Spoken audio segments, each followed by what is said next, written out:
പ്രാവശ്യം അതേ മുട്ടിന് വീണു. അതേ അങ്ങനെ ഡോക്ടർ പറഞ്ഞ് റെസ്റ്റ് എടുക്കണമെന്ന് പറഞ്ഞു. പക്ഷെ എനിക്ക് കൊച്ചുമക്കൾ ഉള്ളത് കൊണ്ടൊന്നും റെസ്റ്റ് എടുക്കാനൊന്നും പറ്റിയില്ല. എങ്കിലും ബ്രദറെ വചനം കേൾക്കുകയും 5 മാസമായി ഞാൻ ഈ സൂമിലേക്ക് കടന്നു വന്ന് ദൈവത്തിന്റെ വചനം കേൾക്കുവാൻ, ബ്രദർ പറയുന്ന മെസ്സേജുകളൊക്കെ കേൾക്കുവാനും വചനം വായിക്കുവാനും വചനം പ്രാർത്ഥിക്കുവാനൊക്കെ ദൈവം ഞാൻ ഇടയാക്കി. അങ്ങനെ എൻ്റെ കാലിന്റെ മുട്ടിന് വേണ്ടി ഞാൻ പ്രാർത്ഥിച്ചു. യേശുവിന്റെ തിരുമുറ എനിക്ക് ദൈവം സൗഖ്യം തന്നു എന്ന് എപ്പോഴും ഞാൻ പ്രാർത്ഥിച്ചുകൊണ്ടിരുന്നു. അപ്പോൾ ഡോക്ടർ പറഞ്ഞു, ഇങ്ങനെ നിങ്ങൾക്ക് അതിന്റെ കാലിന് മുട്ടിന് ഓപ്പറേഷൻ ചെയ്യേണ്ടി വരുമെന്ന് പറഞ്ഞു. എങ്കിലും ഞാൻ പറഞ്ഞു ഓപ്പറേഷന്റെ മനസ്സിൽ ഞാൻ പറഞ്ഞു ഓപ്പറേഷൻ ചെയ്യത്തില്ല. എൻ്റെ ജീവിക്കുന്ന ദൈവം ഇന്നും എനിക്കുണ്ട്. എൻ്റെ ദൈവം എന്നെ സൗഖ്യമാക്കുന്ന ദൈവമാണ്. ഞാൻ പ്രാർത്ഥിച്ചുകൊണ്ടിരുന്നു. കുറച്ച് ദിവസം നാളിന് ശേഷം ഞാനിങ്ങനെ നടന്നുകൊണ്ടിരുന്നു. വേദന ഒന്നും കാണുന്നില്ല. ഇപ്പൊ എനിക്ക് ദൈവം പൂർണ്ണ സൗഖ്യം ദൈവം എനിക്ക് തന്നു. ഇപ്പൊ വേദന ഇല്ല സിസ്റ്റർക്ക് അവിടെ? ഇല്ല, എനിക്ക് ഓപ്പറേഷൻ വേണമെന്ന് പറഞ്ഞു. അവിടെ ഇപ്പൊ എന്റെ കാലിന് വേദന മുട്ടിന് വേദന ഒന്നും കാണാൻ പൂർണ്ണ സൗഖ്യത്തോട് നടക്കുന്നു. യേശുവേ നന്ദി കർത്താവേ. വലിയ 2 സാക്ഷ്യമാണ് പ്രിയ സിസ്റ്റർ പറഞ്ഞത്. 27 വർഷമായിട്ട് 27 വർഷമായിട്ട് ഷുഗറിന്റെ ബുദ്ധിമുട്ടുണ്ടായിരുന്നു. അത് നിമിത്തം 10 വർഷമായിട്ട് ഫാറ്റി ലിവറിന്റെ ബുദ്ധിമുട്ടുണ്ടായിരുന്നു. അതിന്റെ ചെക്കപ്പുകൾ നടന്നുകൊണ്ടിരിക്കുമായിരുന്നു. പക്ഷേ ഈ പ്രാവശ്യം ഡോക്ടർ പറഞ്ഞു ഞാൻ അവിടെ ഒന്നും കാണുന്നില്ല, ഒരു കുഴപ്പമില്ല എന്ന് പറയാൻ ഇടയാത്തത്. അത് മാത്രമല്ല, കാലിന് നിമിത്തം ഒരു ഫ്രാക്ചർ വന്നു. അത് ഡോക്ടർ പറഞ്ഞു ഓപ്പറേഷൻ ചെയ്യണം. വേദന ഉണ്ടായിരുന്നു. സിസ്റ്റർ പറഞ്ഞ പോലെ തന്നെ അടങ്ങിയിരിക്കാൻ പറ്റാത്ത സാഹചര്യമാണ്. വേദന ഉണ്ടായിരുന്നു. പക്ഷേ യേശുവിന്റെ നാമത്തിൽ മരിച്ചവരെ ഉയർപ്പിക്കുകയും ശ്രദ്ധിച്ച ഇല്ലാത്തവരെ ഉള്ളതുപോലെ വിളിച്ചു വരുത്തുകയും ചെയ്യുന്ന കർത്താവിന്റെ വചനം പറഞ്ഞുകൊണ്ടിരുന്നത്. ഇത് വചനം നിങ്ങൾ പറഞ്ഞേ, മരിച്ചവരെ ഉയർപ്പിക്കുന്നതാണ് എൻ്റെ കർത്താവ്. ആ ദൈവത്തിന് വേദന മാറ്റാൻ പറ്റും, വർഷങ്ങൾ പഴക്കമുള്ള രോഗങ്ങളെ മാറ്റാൻ പറ്റും, ഏത് വിഷയത്തെ മാറ്റാൻ പറ്റും. സിസ്റ്റർ അത് വിശ്വസിച്ചു, അങ്ങനെ പറഞ്ഞുകൊണ്ട് നടന്നു. ഈ 2 സാക്ഷ്യങ്ങളും ഇന്ന് കേൾക്കാൻ പറ്റി. ഗോഡ് ബ്ലെസ് യു സിസ്റ്ററെ. നേരി കാണുമ്പം ഈ 2 സാക്ഷ്യം വന്ന് പറയാൻ റെഡി ആയിക്കണം. അനേകർക്ക് ഇതൊരു അത്ഭുതത്തിന് വേണ്ടിയാണ്. God bless U. അനേകർക്ക് വേണ്ടി പ്രാർത്ഥിക്കണം. വീട്ടിലിരിക്കരുത്. രോഗിയെ കാണുമ്പോഴും അവരെ നോക്കി പ്രാർത്ഥിക്കണം. വലിയ സാക്ഷ്യമാക്കി സ്വർഗം മാറ്റും കേട്ടോ. ഗോഡ് ബ്ലെസ് യു സിസ്റ്ററെ, യേശുവിന്റെ നാമത്തിൽ തന്നെ. ആമേൻ. കർത്താവ് പറഞ്ഞു. എന്തോ ഇപ്പൊ ഒരു ആലോചന പറഞ്ഞായിരുന്നു ബ്രദർ. പിന്നെ ഒരു ഞാപ്പ് കമ്മലിന്റെ കാര്യം പറഞ്ഞായിരുന്നു. അത് എന്റെ തന്നെ ഞാൻ എന്റെ സിസ്റ്ററിന് കമ്മല് മാത്രമല്ല കുറെ സ്വർണം 4-5 പവൻ കൊടുത്ത് അതൊന്നും ചോദിക്കുമ്പം പിന്നെ അവര് ഓരോ വാക്കുകൾ ഇങ്ങനെ പറഞ്ഞു പിന്നെ അതിൽ പിണക്കവുമായി. പിന്നെ ഞാൻ തന്നെ ചെന്ന് അങ്ങ് മിണ്ടും. പിന്നെ അങ്ങനെ കുറെ പൈസയും നഷ്ടങ്ങളും എല്ലാം ഉണ്ട്. ഞാനത് ഏറ്റെടുക്കുന്നു ബ്രദറെ. ഏറ്റെടുത്ത സിസ്റ്ററെ കർത്താവ് അത് വലിയൊരു സാക്ഷ്യമാക്കി ദൈവം മാറ്റും കേട്ടോ. ദൈവത്താൽ ഒരു അത്ഭുതമാക്കി മാറ്റും. ഒരു മാസം മുമ്പ് എന്റെ വീട്ടിൽ നിന്ന് ഒരു സിലിണ്ടർ എടുത്തിട്ട് പോയി. ഇതുവരെയും തരുന്നില്ല. ഞാൻ ചോദിക്കും പറഞ്ഞിട്ട് മറിഞ്ഞു പോണു ബ്രദർ. ഉത്തരവേ നൽകുന്നില്ല. ഞാൻ സിലിണ്ടർ കഴിഞ്ഞു, എന്റെ സിലിണ്ടർ കഴിഞ്ഞ് വേറെ സിലിണ്ടർ എടുക്കാനില്ലാതെ ഞാൻ വളരെ ബുദ്ധിമുട്ടൊക്കെയാണ് ബ്രദർ. എനിക്ക് എത്രയും പെട്ടെന്ന് എന്റെ സിലിണ്ടർ കിട്ടണം ബ്രദർ. കർത്താവ് അത് അത്ഭുതമാക്കി മാറ്റി. നമ്മുടെ നന്മ ആർക്കും അപഹരിക്കാൻ പറ്റത്തില്ല. അത് നന്മയായി തീരട്ടെ, അത്ഭുതമായി തീരട്ടെ. ആ ഭാരം വിട്ടൊഴിഞ്ഞ് സമാധാനം ഉണ്ടാകട്ടെ യേശുവിന്റെ നാമത്തിൽ തന്നെ. God bless you sister. കർത്താവ് ഒരു അത്ഭുതം ചെയ്യും കേട്ടോ. പറഞ്ഞോ. എനിക്ക് ബാങ്കിലാണ് ആണെങ്കിൽ ഒരു ലോൺ ഉണ്ടായിരുന്നു. അപ്പൊ ആ ലോൺ ആണെങ്കിൽ ഇപ്പൊ തീരേണ്ട സമയത്ത് ഞാനിങ്ങനെ പ്രാർത്ഥിച്ചുകൊണ്ടിരിക്കുന്നു. എന്റെ ദൈവം എന്റെ ബുദ്ധിമുട്ട് എന്റെ ബാങ്കിലെ ലോൺ മഹത്വത്തോടെ ഒക്കെ എന്റെ ധനത്തിന് ക്രിസ്തു പൂർണ്ണമായി തീർത്തു. ആ വചനം വെച്ച് ഞാൻ ഇങ്ങനെ വചനം പ്രഖ്യാപിച്ചുകൊണ്ടിരിക്കുകയാണ്. അങ്ങനെ ഒരു വഴിയില്ല. അപ്പൊ അന്നേ ഹസ്ബൻഡ് ഒരു ദിവസം വിളിച്ചിട്ട് പറഞ്ഞു എന്റെ അക്കൗണ്ട് നമ്പർ ഇട്ട് കൊടുക്കാൻ പറഞ്ഞു. അപ്പം പുള്ളിയുടെ ഒരു കസിൻ ആണെങ്കിൽ പുള്ളിക്ക് ഇങ്ങോട്ട് 2 ലക്ഷം രൂപ കൊടുക്കാന്ന് പറഞ്ഞു. അപ്പൊ ഒരു വർഷം കഴിഞ്ഞ് തിരിച്ചു കൊടുക്കാന്ന് പറഞ്ഞു. ആ ഒരു ഇതിൽ പക്ഷെ ഒരിക്കലും തരാത്തയാണ്, അതങ്ങനെ സംഭവിക്കാത്തതായിരുന്നു. പക്ഷേ അങ്ങനെ ആ വചനം വെച്ച് ഞാൻ ഒരാഴ്ച 2-3 ദിവസം ഒന്നും അനക്കമൊന്നും വന്നില്ല. പക്ഷെ ഒരാഴ്ച ആയപ്പോഴത്തേനും എനിക്ക് അങ്ങനെ ഞാനൊരു കണ്ടെത്തതിന് ദൈവം അത്ഭുതം ചെയ്തു. തീർച്ചയായിട്ടും ബൈബിളിൽ പറഞ്ഞിരിക്കുന്ന പോലെ നമ്മൾക്ക് വേണ്ടി കർത്താവ് ചില ഹൃദയങ്ങളെ തുറക്കുന്നതാണ്. സറാഫാത്തിലെ വിധവയെ എലിയാവിന് വേണ്ടി ഒരുക്കിയതുപോലെ ദൈവം ചില നന്മയ്ക്ക് വേണ്ടി ഒരുക്കുന്നതാണ്. അത് അനുഗ്രഹമാണ്, നമ്മുടെ പ്രാർത്ഥനയുടെ മറുപടിയാണ്. ദൈവം അത്ഭുതകരമായി തന്നെ പ്രവർത്തിച്ചു. ഗോഡ് ബ്ലെസ് യു സിസ്റ്റർ, യേശുവിന്റെ നാമത്തിൽ തന്നെ. ആമേൻ. പറഞ്ഞു സിസ്റ്ററെ. ഇന്നലെ പറഞ്ഞ ഒരു ആലോചനയായിരുന്നു ബ്രദർ. ആലോചനയല്ല, രോഗസൗഖ്യം. ഇയർ ഇംബാലൻസിന്റെ കാര്യം പറഞ്ഞ് പ്രാർത്ഥിച്ചായിരുന്നു. അപ്പോൾ എനിക്ക് 10 വർഷത്തിൽ കൂടുതലായി ഇയർ ഇംബാലൻസ് ഉണ്ടായിരുന്നു. അത് മാറിയെന്ന് എനിക്കിന്ന് മനസ്സിലായി. പൂർണ്ണമായി ഇയർ ഇംബാലൻസ് ഓ, അത് വലിയൊരു അത്ഭുതമാട്ടോ സിസ്റ്റർ പറഞ്ഞത്. സിസ്റ്റർ, അത് എങ്ങനെ സിസ്റ്റർക്ക് അത് മനസ്സിലായത്? അതെനിക്ക് പുറകോട്ട് നോക്കുമ്പോഴും പിന്നെ പടി ഇറങ്ങുമ്പോഴൊക്കെ എനിക്ക് ബാലൻസ് കിട്ടില്ലായിരുന്നു. അപ്പൊ അല്പം പുറകോട്ട് തിരിയുമ്പോൾ പെട്ടെന്ന് മറിഞ്ഞു പോകും. ഒരു വശത്തെ സൈഡിലേക്ക് മറിഞ്ഞു പോകുമായിരുന്നു. ഞാൻ രാവിലെ മുതൽ അത് ശ്രദ്ധിക്കുകയായിരുന്നു. അപ്പൊ എനിക്കിത് ഇന്നത് സ്വോത്രം, ഇത് വലിയൊരു സാക്ഷ്യം കേട്ടോ. എനിക്കറിയത്തില്ല ഈ ഇയർ ബാലൻസ് ഒക്കെ ഇതിന് ട്രീറ്റ്മെന്റ് ഉള്ളതാണോ? ലൈഫ് ലോങ് അവരൊരു ENT ഡോക്ടറിനെ കാണിക്കുന്നു. അപ്പൊ അവര് ഒരു എക്സർസൈസ് ചെയ്യണമെന്ന് പറഞ്ഞൊരു പ്രിന്റ് ഔട്ട് തന്നായിരുന്നു. അത് നോക്കി, പക്ഷെ അതൊന്നും എനിക്ക് ചെയ്യാൻ പറ്റില്ലായിരുന്നു. അല്ല, ഞാൻ ചോദിച്ചതല്ല. ഇത് എന്റെ അറിവാണ്, എനിക്ക് അറിയത്തില്ല. ഇത് ലൈഫ് ലോങ് നമുക്കിത് ട്രീറ്റ്മെന്റ് ചെയ്ത് മാറ്റാൻ പറ്റുന്നതാണോ ഈ ഇയർ ബാലൻസിന്റെ ബുദ്ധിമുട്ടൊക്കെ? അത് ട്രീറ്റ്മെന്റ് അറിയില്ല, പക്ഷെ തീർച്ചയായിട്ടും മരുന്ന് കഴിക്കാൻ പറയും. ഞാൻ ഇതുവരെ മരുന്ന് അല്ല, ഞാൻ ചോദിച്ചതല്ലേ സിസ്റ്റർ. മരുന്ന് കഴിക്കണോ സ്ഥിരം രാവിലെ? അല്ല, ഞാൻ ചോദിച്ചതല്ല. ഇതിനെപ്പറ്റി അറിയാവുന്നതെന്ന് പറഞ്ഞേക്കണം. അതായത് നമുക്ക് ജീവിതകാലം വരെ മരുന്ന് കഴിച്ചുകൊണ്ടിരിക്കുകയാണോ, അതോ മരുന്ന് കഴിച്ച് മാറുന്ന അസുഖമാണോ ഇത് ഇയർ ബാലൻസ്? ഞാനിതുവരെ മരുന്ന് കഴിച്ചില്ല ബ്രദർ. മരുന്ന് കഴിക്കേണ്ട അവസ്ഥ അല്ലല്ല, ഞാൻ ചോദിച്ചതല്ല. അപ്പൊ 1-2 പേരിന്റെ അത് ഉത്തരം പറഞ്ഞു. എനിക്ക് ഉത്തരം ഇതാണ്. ഞാൻ കേട്ടിരിക്കുന്നത് ഇത് മരുന്ന് കഴിച്ച് മാറുന്ന ഒരു അസുഖമല്ല, ലൈഫ് ലോങ് ഇങ്ങനെ മരുന്ന് കഴിച്ചുകൊണ്ടേ ഇരിക്കണം, അല്ലേ? മാറുന്നതല്ല, അതിന് മരുന്ന് കഴിക്കും. ഇതാണ് ഞാൻ അറിയേണ്ടത്. അതായത് അതാണ് ഞാൻ ചോദിക്കുന്നത്. അത് തന്നെ, മരുന്ന് കഴിച്ചുകൊണ്ട് ഇരിക്കേണ്ട അസുഖമാണ്. പക്ഷെ സിസ്റ്റർ എന്ന് പറഞ്ഞ സാക്ഷ്യം ഞാനെന്ന് കയറി പിടിക്കുകയാണ്. ഇപ്പൊ പൂർണ്ണ സൗഖ്യം അവിടെ ഉണ്ടായി. സിസ്റ്റർക്ക് നേരത്തെ എന്ത് ചെയ്യുമായിരുന്നു?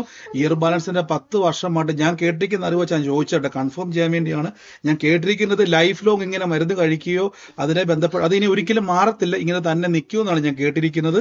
പക്ഷെ ഇന്ന് സിസ്റ്റർ പറഞ്ഞ് 10 വർഷമായിട്ടുണ്ടായിരുന്നു ഇന്നലെ ദൈവാത്മാവ് സംസാരിച്ചു ഇയർ ബാലൻസിന്. എത്ര പേരത് കേട്ടായിരുന്നു? ഇയർ ബാലൻസിന്റെ ബുദ്ധിമുട്ടുകൾ സൗഖ്യമാകുന്നു ഇന്നലത്തെ പ്രാർത്ഥന, അല്ലേ സിസ്റ്ററെ?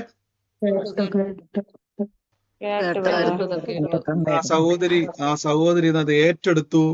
യേശുവിന്റെ നാമത്തിൽ 10 വർഷമായിട്ട് അതിന്റെ ബുദ്ധിമുട്ടായിരുന്നു. ഇന്ന് സഹോദരി സാക്ഷി അത് ചെക്ക് ചെയ്തു. പുറകോട്ടൊക്കെ നോക്കുമ്പോൾ അതിന്റെ പ്രശ്നം ഉണ്ടായിരുന്നു. പക്ഷെ ഇന്ന് അത് പൂർണ്ണ സൗഖ്യം യേശു കൊടുത്തിരിക്കുന്നു. കർത്താവെ, അങ്ങ് അത്ഭുതം ചെയ്ത കൃപയ്ക്ക് നന്ദി.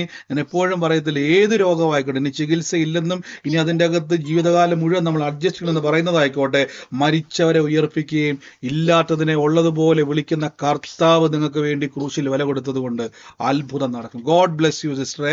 അനേകർക്ക് വേണ്ടി പ്രാർത്ഥിക്കണം. ഇതേപോലെ ഇയർ ബാലൻസുമായിട്ട് ബുദ്ധിമുട്ടതോടെ പറയണം, എന്നെ സൗഖ്യമാക്കിയ യേശു നിങ്ങളെയും സൗഖ്യമാക്കും എന്ന് പറയണം. രോഗികൾക്ക് വേണ്ടി പ്രാർത്ഥിച്ചോണം. ആ കൃപ ദൈവം തുറന്നിരിക്കുന്നു യേശുവിന്റെ നാമത്തിൽ തന്നെ. ആമേൻ. God bless you sister. കർത്താവ് അനുഗ്രഹിക്കട്ടെ.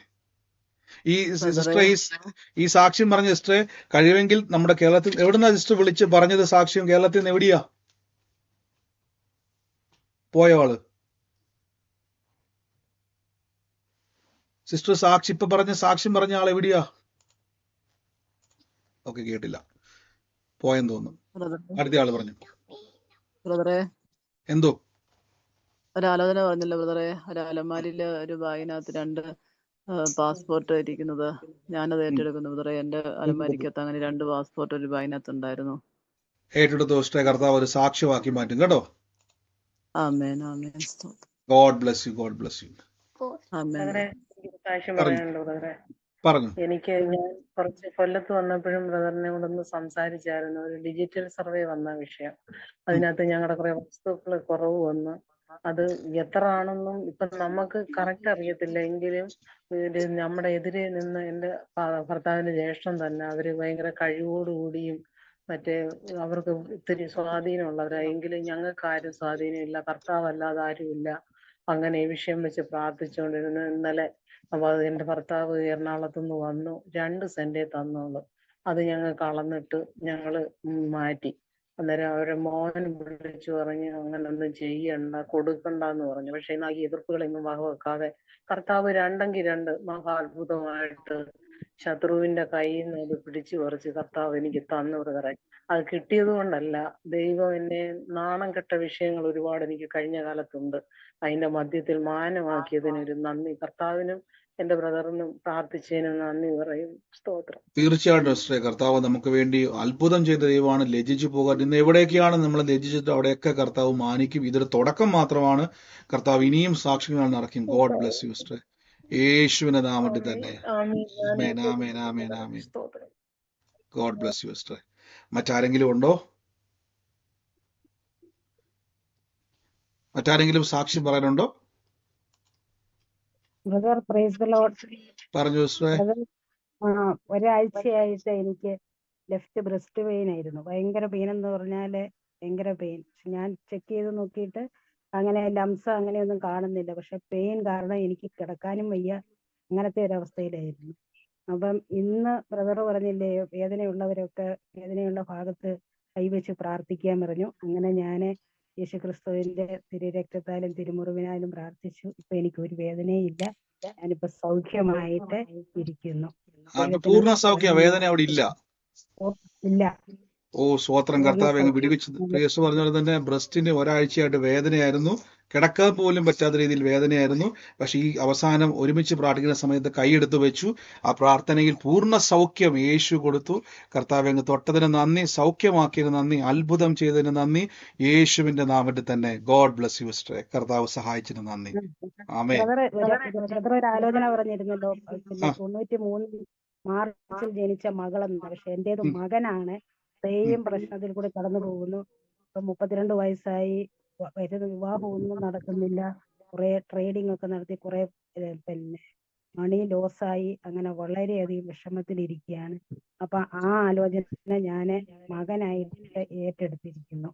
കർത്താവ് അത്ഭുതം ചെയ്ത സിസ്റ്ററെ. നഷ്ടങ്ങളൊക്കെ എനിക്ക് തിരികെ വരുമെന്ന് തന്നെ പറഞ്ഞോണം. എന്റെ നന്മ ഞാൻ അനുഭവിക്കുന്നു തന്നെ പറഞ്ഞോണം. കർത്താവ് സാക്ഷിവാക്കും കേട്ടോ. God bless U. പിന്നെ ഗോഡ് ബ്ലെസ് യു. ഇന്ന് ബ്രദർ പറഞ്ഞില്ലേ ഒരാലോചന, കമ്മലിന്റെ കാര്യം. ഒത്തിരി പേര് പറഞ്ഞു. എന്റെ കമ്മല് ഞാൻ ഊരി എന്റെ ഒരു ഫ്രണ്ടിന് കൊടുത്തതാണ്, സന്തോഷത്തോടെ കൊടുത്തതാണ്. പക്ഷെ അതുകൂടാതെ ഒരാൾക്ക് ഒരു 12 പവൻ സ്വർണം പണയം വെക്കാൻ വേണ്ടി 2 ദിവസത്തെന്ന് പറഞ്ഞു കൊടുത്തതാണ്. ഇപ്പൊ 4 വർഷമായി. ആള് മരിച്ചുപോയി. അദ്ദേഹത്തിന്റെ ഭാര്യയും മക്കളും ഉണ്ട്. മക്കളൊക്കെ UK-യിലാണ്. മക്കളും മരുമക്കളും 2 പേര്, ഒരാണും ഒരു പെണ്ണും. അവരെല്ലാരും UK-യിലാണ്. ഭാര്യ പറയുന്നത് അത് ഭർത്താവിന്റെ ആവശ്യത്തിന് വേണ്ടിയിട്ട് വാങ്ങിച്ചതായതുകൊണ്ട് അവർക്ക് റെസ്പോൺസിബിലിറ്റി ഒന്നുമില്ല എന്ന് പറയുന്നു. അപ്പൊ ആ വിഷയത്തെ കുറിച്ച് ശരിക്കും ഞാൻ ഭാരപ്പെടുന്നുണ്ട്. ഇന്ന് സിസ്റ്റർ ഇത് ഏറ്റെടുത്തോ. ഇന്ന് എടുത്തോ. നമ്മൾ പലപ്പോഴും, ഞാൻ എപ്പോഴും എല്ലാവരും പറയുകയാണ്, നമ്മൾ കൊടുക്കൽ വാങ്ങലുകൾ വളരെ ശ്രദ്ധിക്കേണ്ടതാണ്. ഇന്ന് മുതൽ നിങ്ങൾ പ്രാർത്ഥിക്കണം, കർത്താവേ ദൈവഹിതമല്ലാത്ത ഒരു കൊടുക്കലോ വാങ്ങലുകളോ എൻ്റെ ജീവിതത്തിൽ ഉണ്ടാകരുതെന്ന്. ഇപ്പൊ പറഞ്ഞ പോലെ തന്നെ ഇപ്പൊ നമ്മൾ ഓർക്കും നമ്മൾ സന്തോഷത്തോടെയാണ് കൊടുക്കുന്നത്, വളരെ പ്രതീക്ഷയോടെയാണ് കൊടുക്കുന്നത്, സഹായിക്കുവാണ്. പക്ഷെ ഇന്ന് സിസ്റ്റർ പറഞ്ഞു കേട്ടില്ലേ, അത് നഷ്ടപ്പെട്ടു പോകുന്ന അവസ്ഥയാണ്. ആ വ്യക്തികൾ എന്ത് ചെയ്ത് ഇപ്പൊ കൈമലത്തി കാണിക്കുകയാണ് ഇല്ല എന്ന രീതിയിൽ.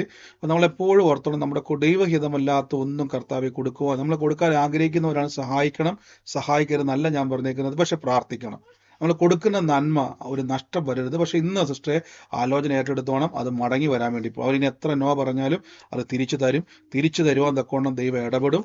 അത്ഭുതമായി കർത്താവ് മാറ്റും. ആമേൻ. God bless you. കർത്താവ് അനുഗ്രഹിക്കണം. ഞാൻ തൽക്കാലത്തേക്ക് നമ്മുടെ സാക്ഷ്യം ക്ലോസ് ചെയ്യണം. ഒത്തിരി സമയം മുന്നോട്ട് പോയി. ദൈവം നമ്മളെ സൂക്ഷിക്കുന്നല്ലോ, ദൈവം നമ്മളെ സഹായിക്കുന്നല്ലോ. പരിശുദ്ധാത്മാവെ അങ്ങ് തന്ന വചനത്തിനും അങ്ങ് നൽകിയ പ്രവചന ആലോചനകൾക്കും അങ്ങ് നൽകിയ അത്ഭുത രോഗസൗഖ്യങ്ങൾക്കും അത്ഭുതങ്ങൾക്കുമായി നന്ദി പറയുന്നു. മിറക്കിൾ കർത്താവ് ചെയ്തതിന് നന്ദി പറയുന്നു. ഫിനാൻഷ്യൽ ബ്രേക്ക് ത്രൂ നന്ദി പറയുന്നു. തുടർച്ചയായിട്ട് പിന്നെ നമുക്ക് കേൾക്കാം. ഈ സൂമിലും യൂട്യൂബിലും ലൈവിലും ഒക്കെ കാണുന്നവർ, ഈ ടെസ്റ്റ് മണി കേൾക്കുന്നവർക്ക് ഡിസ്ക്രിപ്ഷനിൽ നമ്മുടെ സൂമിന്റെ പ്രാർത്ഥന ലിങ്ക് ഉണ്ട്. നിങ്ങൾക്കത് പ്രവേശിക്കാം. അനേകർക്ക് ഇതൊന്ന് ഷെയർ ചെയ്ത് കൊടുക്കണം കേട്ടോ. എന്തിനാണെന്നറിയാവോ? തകർന്ന അനേക ഭവനങ്ങൾ യേശുവിലേക്ക് വരുവാൻ, തകർന്ന അവസ്ഥ മാറ്റുവാൻ പരിശുദ്ധാത്മാവ് നിങ്ങളെ ഉപയോഗിക്കുവാൻ വേണ്ടി അനേർക്ക് കൊടുക്കുക. കർത്താവ് സഹായിക്കും. നമുക്ക് ഒരുമിച്ച് വിശ്വാസ പ്രഖ്യാപനങ്ങളെ ഏറ്റുപറഞ്ഞ് പ്രാർത്ഥിക്കാം. മൈക്കുകളൊക്കെ മ്യൂട്ട് ചെയ്ത് നിങ്ങളായിരിക്കുന്ന സ്ഥലത്തിരുന്നുകൊണ്ട് കർത്താവ് എനിക്ക് തന്നതിനായി നന്ദി പറഞ്ഞുകൊണ്ട്, ലഭിച്ചു എന്ന് വിശ്വസിപ്പീൻ, എന്നാൽ നിങ്ങൾക്ക് അത് ഉണ്ടാകും എന്ന വചനത്താൽ നമുക്ക് ഒരുമിച്ച് പ്രാർത്ഥിക്കാം. ഒരുമിച്ച് കർത്താവിൽ ബലപ്പെടാം. ഇപ്പോൾ തന്നെ എല്ലാവരും ദൈവസന്നിധിയിൽ ഏറ്റുപറഞ്ഞാട്ടെ, വിശ്വസിച്ചാട്ടെ. സ്വർഗത്തിലെ ദൈവം നമുക്ക് വേണ്ടി തുറക്കാൻ